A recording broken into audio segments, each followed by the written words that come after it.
Cet arbre qui est abattu est un Acacia mangium. Classé comme espèce invasive, il se répand rapidement dans les savanes de Guyane. Là devant vous, vous avez un Acacia mangium, donc c'est une espèce qui vient d'Australie et qui est arrivée en Guyane dans les années 80. Il a été importé pour la revégétalisation de sites miniers, parce que notamment il suffit de jeter les graines au sol et qu'elles germent très rapidement toutes seules. Et il ne pose pas de problème en milieu fermé. Par contre, vu que c'est une espèce pionnière, elle se reproduit très rapidement en milieu ouvert et en Guyane, dans les savanes, on a le passage des feux qui active en plus la germination. Donc c'est une espèce qui est utilisée également par les agriculteurs parce qu'elle enrichit le sol, qu'elle grandit rapidement, qu'elle fait de l'ombre aux bêtes et que les jeunes pousses peuvent être broutées par les bovins.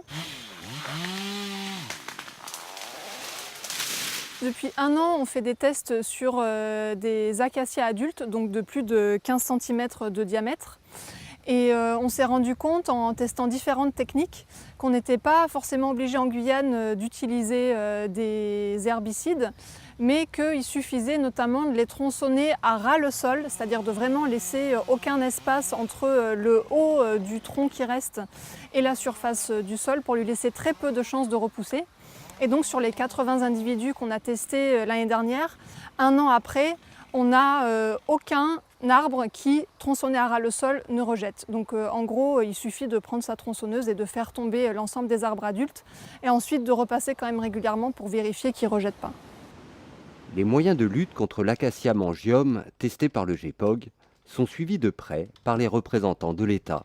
La DEAL, depuis 2-3 ans, a engagé une stratégie de lutte et de prévention contre les espèces invasives. Le projet que vous portez a permis justement d'amener des moyens, une expertise et des moyens particuliers pour tester des méthodes de lutte. Donc en ce sens, c'est tout à fait complémentaire avec la démarche que mène la DEAL.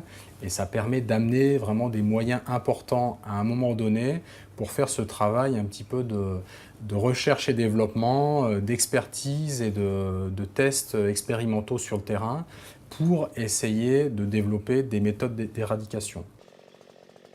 Les élagueurs travaillent sur un site protégé, celui de Yilli, qui inclut des savanes et surtout des marais.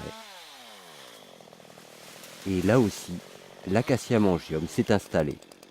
Juste cette toute petite île là, on avait l'impression qu'il n'y en avait que 1 ou 2 vu de loin et moi j'en ai coupé 8. J'en ai coupé 9.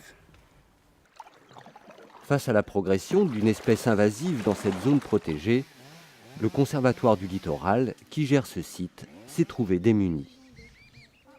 Nous n'avons pas normalement les moyens pour faire ce type de mission. On ne paye pas pour faire des suivis, pour faire de la lutte, etc. Et donc du coup, ce type de programme peut nous permettre, et peut permettre surtout aux gestionnaires d'avoir des solutions pour pouvoir mieux gérer l'espace. Depuis cette intervention, le site est suivi régulièrement par ses gestionnaires et le GEPOG.